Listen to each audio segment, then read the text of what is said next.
Hello there, welcome back to the channel, Nerd World, here again, with this time something more of an analytical and discussion piece. Now, some of you may have noticed a while back I put up a post that was a vote on who would win, the Klingons or the Romulans. Obviously, as Trekkies, this is a discussion we have regularly, because it's awesome. And the Klingons and Romulans are two of the best protagonists ever. Now, to establish a few ground rules for this. Now, obviously, in reality, this war between two of the three major superpowers of the Alpha and Beta quadrants, particularly of the Beta quadrant, which the Klingons and the Romulans are predominantly in, where most of their influence would be, whereas the Federation's is mostly Alpha quadrant based, it's fair to say that other races would be dragged into this, but for the sake of argument, we're going to have it as it's just the Klingons and just the Romulans, the only exceptions being both sides can pull on resources that are within their Imperial control. Beyond that, just their fight. So we start with a look at, let's start with the biology of the two races before we start to look at other aspects of them. Biologically, Klingons. Klingons are known to be fierce warriors, but there's good reason for this. Not only cultural but biological, Klingons are highly evolved predators. Their ancestors were apex predators on their homeworld, as the Klingons have remained being, although they have lost some of the general offensive capabilities of their ancestors. The Klingons are, generally speaking, still a predatory mindseted species. They have highly evolved instincts, smell, sight, hearing. Not to mention, they are physically at least 2.5 times as strong as a proportionally sized human. Klingons also have a great deal of redundancy within their biology. This is something that is often noted. And this, in a way, is also a massive advantage to them. Not only do they have redundancy of sort of non-essential biology, but they also have essential redundancy of more major systems, cardiovascular, muscular. Their skeletal structure is very dense and difficult to break. Also, Klingons have very, very strong spinal columns and heads that allow them to do the famous Klingon headbutt that could easily kill a human. Very easily, as we know, where the Klingons themselves weather injury much better than many other species. Their bodies can withstand much more physical trauma and blood loss before succumbing to said injuries. Romulans, however, are an offshoot from the Vulcans. Now, Vulcans are also very highly evolved, but in a very different way. Vulcans, again, are about twice as strong on average as a human. Romulans don't seem to be as physical as their Vulcan cousins. Now, we do see in the J.J. Abrams movies that a Romulan is considered as human to be very fragile and can pick one up and drag them around. But I'm not going to include that continuity just because that seems to be a break with everything else we see about the Romulans. Every other time a human goes up against a Romulan, they don't seem to have any particular physical advantages. Romulans have a very disciplined and seasoned mind, whereas Klingons, as I said, are apex predators in mindset. Romulans are more like, they're not an apex predator, basically. They're more reserved, they're more analytical, they're more a descendant, less of the wolf and maybe of the gazelle. The Romulans, physically, I don't believe are any physically stronger than a human. They are physically weaker than their Vulcan counterparts. They also lack their telepathic abilities. This is another limitation. But they do have a very logical and, in their own way, honourable mind. And the Vulcans are very rational, and they're very reserved, and they plan, whereas Klingons can be much more spontaneous. So let's get into their cultural analysis. Klingons, again, hyper-aggressive. Klingons are much more likely to strike first. They are less afraid of combat. They're less afraid of death. Klingons are more likely to use a ramming maneuver. A Romulan will only use it as a last resort. Klingons are far less afraid of weathering damage to themselves, their ships, or their infrastructure than the Romulans are. Romulans are cautious and often will keep forces back rather than engage. They'll engage in retreat. They use much more subterfuge and fighting while cloaked tactics, whereas Klingons are more head-on aggression. And this mindset in their cultures leads to two fundamentally very different ways of waging war. Klingons hyper-aggressive, they'll take on larger opponents with inferior forces and often come out on top through sheer determination, grit and willpower, and the sheer fear factor of fighting them. The Romulans wouldn't suffer from that fear factor. They know the Klingons well enough, and they themselves can be ferocious and tenacious fighters, and in this regard they have another advantage, and that would be the Reman. Whether or not the Remans are biologically related to Romulans is still up for debate. I believe, based on canonical sources, they are, but I did a video on this, which I'll try and remember to link, which discusses the Vulcans, the Romulans, the Debrun in general.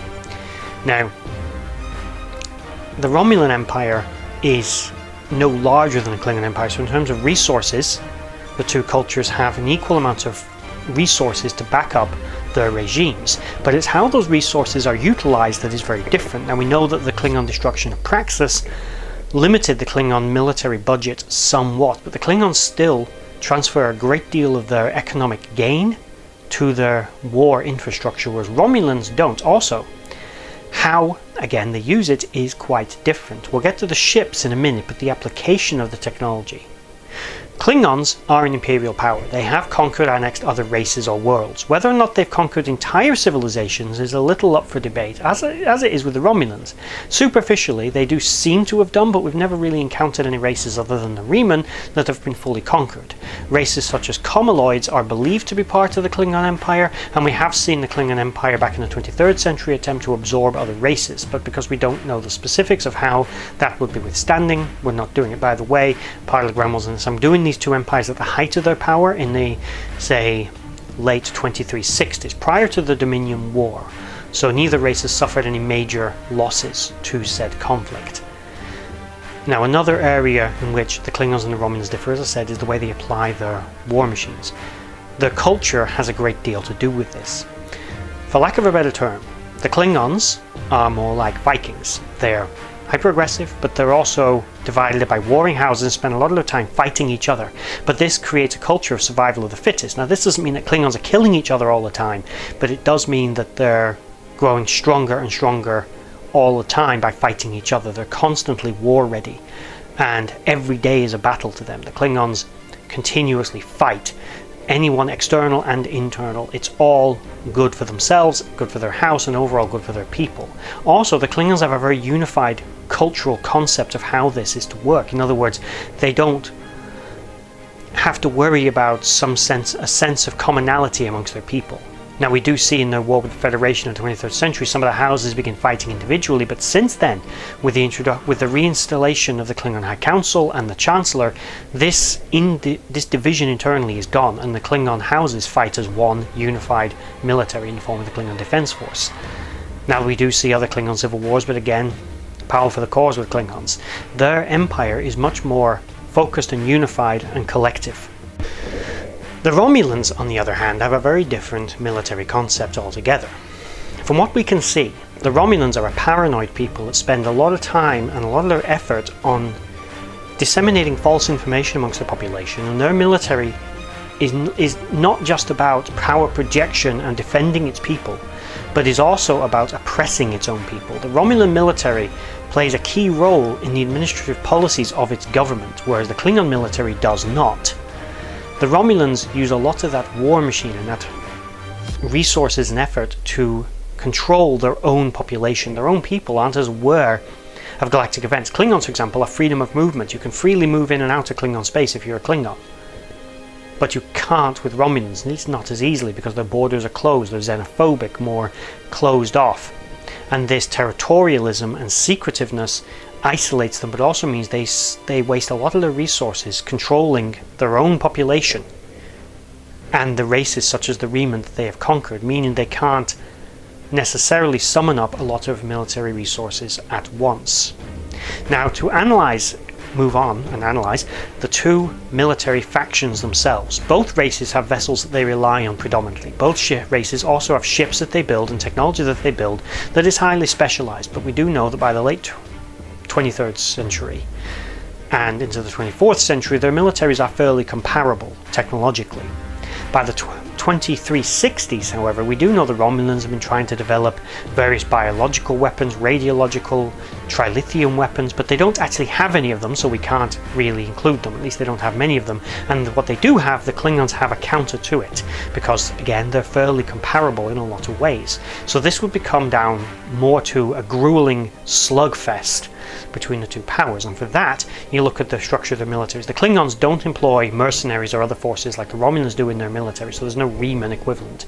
They very rarely use other forces within their militaries. Most of the Klingons doing the fighting themselves. The Romulans operate the navy, but they also have the Reman who serve in the infantry role.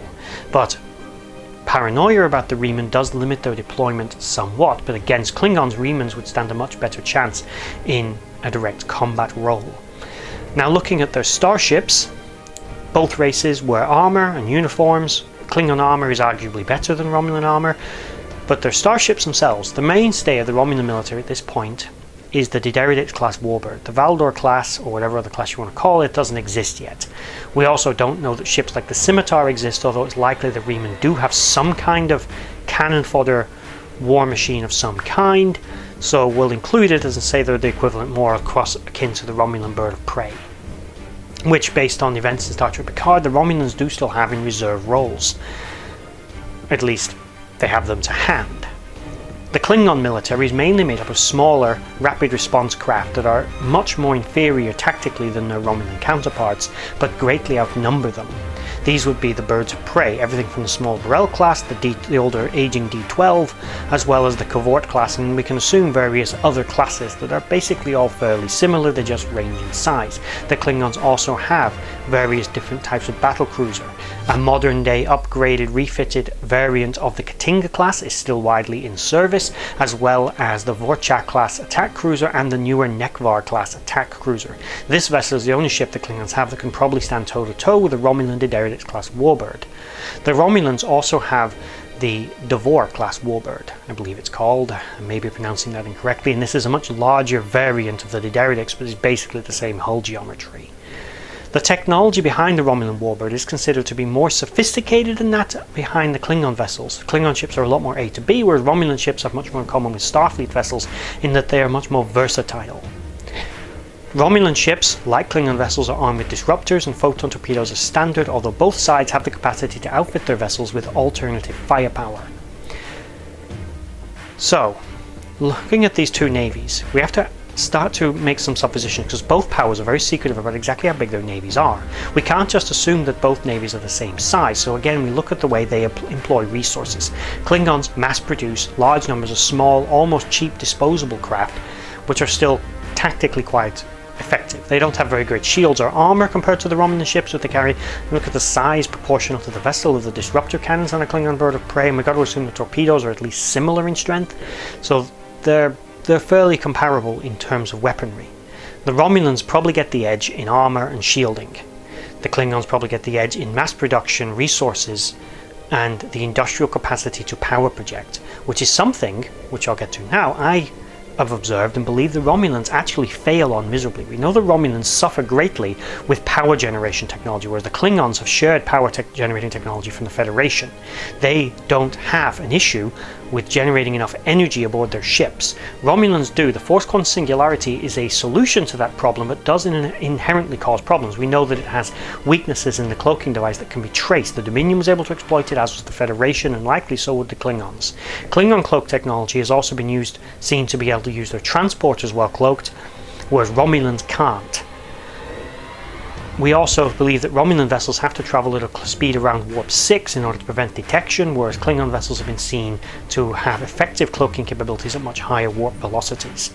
Despite the fact that the Klingons got their primary cloaking technology from the Romulans in the first place, the Klingons seem to have run with the technology, so they have an advantage there in stealth. But again, look at the deployment and how they utilize the technologies. Romulan vessels are big, complicated, difficult to build. My observation is the Romulans, because they utilize subterfuge and other tactics of that nature and spend a lot of the resources suppressing their own populace and their empire, which is a sprawling, bloated empire for a power that doesn't really have the numbers or the industrial capacity to really wage a large war like that. The Romulans were seen during the Dominion War to struggle to deploy large numbers of ships in the field without help from the Federation. They were also struggling to deploy large numbers of vessels in general, and also maintain and repair the ships in the field was far more difficult, relying on Federation assistance, where the Federation would often prioritize, it was noted, Klingon vessels, possibly due to their alliance and preference to Klingon people, and although, as the Klingons put it, because they fight harder and they suffer more damage and therefore more in need of it. But Romulan vessels, it's also, because of their complexity, are more difficult to maintain and repair. To use a term, the Romulans are a bit of a glass cannon. Yes, they're very powerful, but because they hide their numbers, this is more, in my opinion, just a tactic to keep your enemy off balance. It's because the Romulans don't really have the numbers that Starfleet or the Klingons have. They need to keep you off balance. The Romulans will often only choose to engage in a fight when they have overwhelming numbers or are guaranteed victory, and don't like to take losses. The Klingons are less afraid of that. In a straight fight, I'm afraid my money's going on the Klingons, because the Klingons are more aggressive, they've got a more efficient war machine, they're technically no more advanced, but are more driven, more focused in how they apply their tactical technologies. Whereas Romulans rely heavily on subterfuge, manipulation, and keeping your enemy off balance, as well as simple overwhelming force and the perception of power. They basically want to scare you into submission, whereas the Klingons are scary. I think probably 7 out of 10 times the Klingons win. Yes, the Romulans have won their fights against the Klingons. Yes, the Romulans, such as, the Khitomer massacre, things like that. Yes, the Klingons have suffered at the hands of the Romulans. The Romulans are no joke. They're certainly more of a power than any of the other races in the Alpha and Beta Quadrants, like the Cardassians, but I think stacked up against the Klingons, there's a reason the Romulans have never really waged an open war like that against them.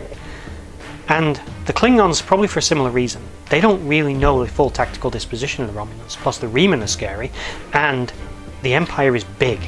It would probably take more resources than the Klingons have to truly overwhelm the Romulans and secure that victory and hold their territory and conquer Romulus and Remus. That's fairly unlikely in my opinion. The Romulans, though, I don't think could beat the Klingons in a straight war either.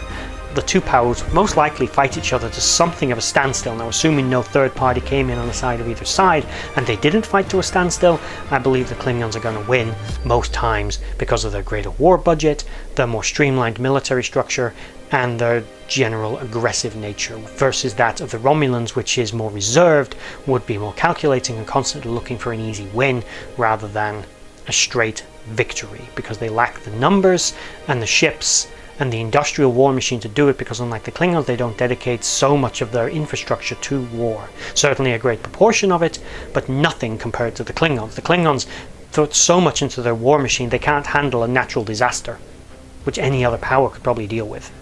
If Praxis was Romulan controlled, I believe the Romulans would have been able to deal with the ecological fallout and the industrial fallout without needing external assistance. To give them a contemporary analogy, they're more akin to the Soviet Union, or maybe Communist China, in the way that they operate. Yes, they're powerful, but their military spends much more of its time enforcing state doctrine than it does defending the people against external powers. It's not a defense force against the enemy, it's a tool of the government to control the people.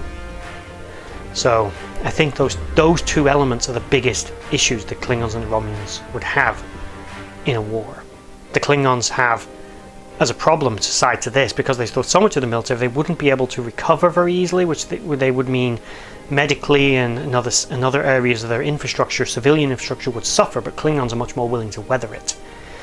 Whether the Klingons would actually have the numbers and the resources to occupy and oppress the Romulan Empire, I don't think they do.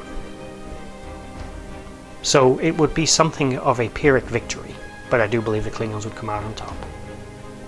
So let me know in the comments below your opinion on a Romulan-Klingon conflict. Where do you fall on either side of this sword? At least sticking with the parameters of 2360s era, both powers, and no one else is coming in to help them. Who do you think wins? I just want to take this moment to thank you for watching that video. If you liked what you saw, please check out my social links in the description box below to Instagram and Twitter and others, and also is down there a link to my Patreon page where you can support this channel and the others as I try to grow this franchise and do this more regularly. If you made it all the way to the end of this video, thank you for watching, and bye bye.